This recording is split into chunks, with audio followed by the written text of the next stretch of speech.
How to join or separate objects in Blender. First of all, to join objects, select all the objects you want to combine by holding Shift and clicking on each one. Once selected, press Ctrl plus J on your keyboard. This merges the selected objects into a single object, allowing you to edit them as one unit. Keep in mind that the active object, usually the last one you selected, will determine the object's name and properties after joining. Next, if you want to separate parts of a joined object, enter Edit mode by pressing Tab.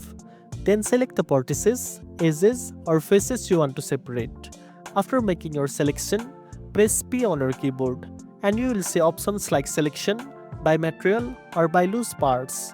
Choosing Selection will create a new object from the selected geometry, leaving the rest intact. It is important to remember that joining objects simplifies your scene and can improve performance, while separating lets you work on specific parts without affecting the whole model. Also, when separating, make sure your selection is clean so you don't accidentally leave behind unwanted geometry.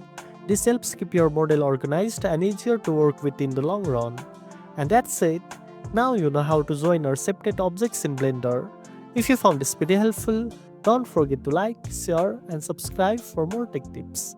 Thanks for watching, and I'll see you in the next one.